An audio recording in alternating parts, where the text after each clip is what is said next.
I'm Stacy Hyde, and I'm back for another episode of Better Financial Health in 15 Minutes or Less. And today's topic is going to be geared toward those of our listeners who are a little bit older, either early retirees or soon-to-be retirees that are looking toward Medicare.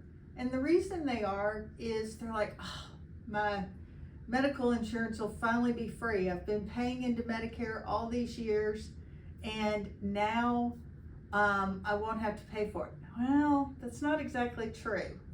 And also people get confused because there's so many different parts of Medicare. Medicare Part A is free for most people because you've paid into it over time, and that covers hospital stays and bills. But there is a deductible of $1,600 per hospital stay. And then you have Part B. This is your doctors, your medical tests, things of that nature. It has a premium of just under $100, this year has a premium of just under $175 a month. So definitely not free. And then there's also all sorts of co-pays and out-of-pockets depending on what you're doing that are set by Medicare. Too many to go into. Medicare.gov is a great site. I would encourage you, if you're looking for information on Medicare, to actually type that into your browser, medicare.gov. That way you know you're not on some other site, because a lot of sites try to spoof that. So I think you're safer, rather than doing a Google search, just type that into your browser's address bar and get the real thing, and it'll show you exactly what your responsibilities are. And then Part D is drugs. Well, you might say, Stacy, you skipped C. What is C? Part C is Medicare Advantage. Those are the all-in-one plans where you still have to pay your Part B premiums, but it groups together your A, B, and your D. The difference between that and traditional Medicare is the insurance company creates a network of doctors that may or may not include your doctor. So it's more similar to what you're used to when you're employed, as far as being limited to, one hospital system versus another. Certain doctors groups are included, certain ones are not. They also tend to be very location specific and have limited benefits outside of your particular area. They got real popular for a while because the insurance companies were making a lot of money on them. And so they started offering vision benefits and some dental benefits and things of that nature. As I've said here on the podcast before, not really a fan of them. And then there's also, if you have traditional Medicare and you have A, B, and D, we also recommend that you have a supplement plan. And what the supplement does is it steps in and pays those out-of-pocket co-pays, the $1,600 that we talked about for hospital stay, the other testing co-pays, that sort of thing. And those run about $150 a month, depending on your age and whether you got it during your initial enrollment period. So then you have, obviously, your premiums that we talked about. You'll have your Part B deductible, which runs in the low 200s. But if you have a Plan G supplement, most everything will be covered after that. So adding that up, you're looking at about $400 a month per person for just the premiums.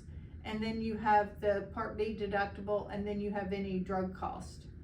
But what a lot of people miss, or if your income is over, as a married couple, over about $213,000, not your taxable income, but the big adjusted gross income on your tax return, you have to pay higher Medicare premiums. And they can be substantially higher, 4 times the base premium, which can really add up for a couple.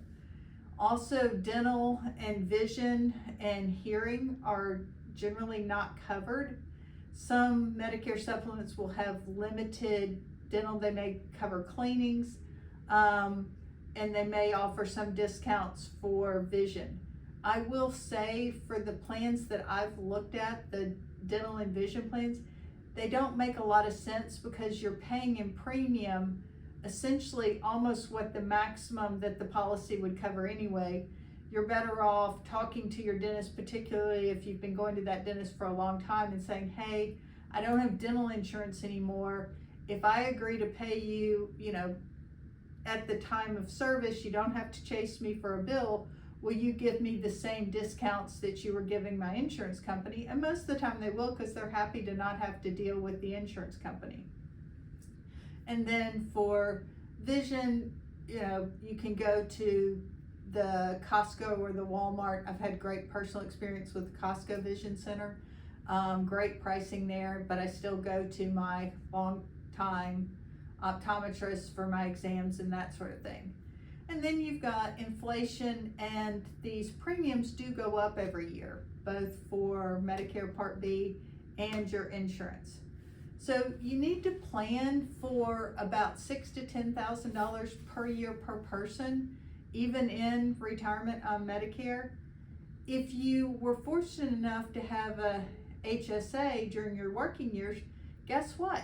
You can still pull money out of that and use it to offset these costs, which is a big reason that we oftentimes tell people, if they can afford it, let their HSA grow during their working years and use it for these premiums in retirement. And in many cases, it makes sense to coordinate your Social Security start date with your Medicare start date, so that you can have your Medicare premiums deducted from your Social Security benefits. So that would be starting at 65 versus 67. If you don't want to start it then, pulled out to get the maximum benefit, then you will actually have to mail in your Medicare Part B premiums on a quarterly basis. They don't allow you to pay monthly, you have to pay them quarterly.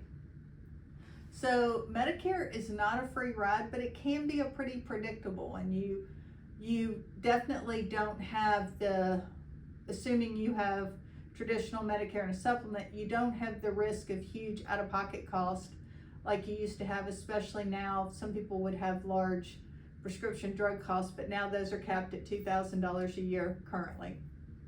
So review your Medicare cost. Open enrollment for, if you're using Medicare Advantage, open enrollment, and if you have a prescription drug plan, which I hope you do, both of those open for enrollment in October and goes through, I believe it's December 7th. So it's important to go and look and make sure that, even if you like your plan, to make sure that there's no changes coming for this year, that the doctors haven't changed, the networks haven't changed, and some of the benefits haven't changed. Because what I'm reading is that some of the insurance have dialed back some of the benefits, so you really want to make sure you pay attention this year. You don't just assume that everything's going to be okay. So happy shopping for Medicare. It is a great program, but you definitely need to pay attention to the details. Thanks for tuning in. This has been another episode of Better Financial Health in 15 Minutes or Less.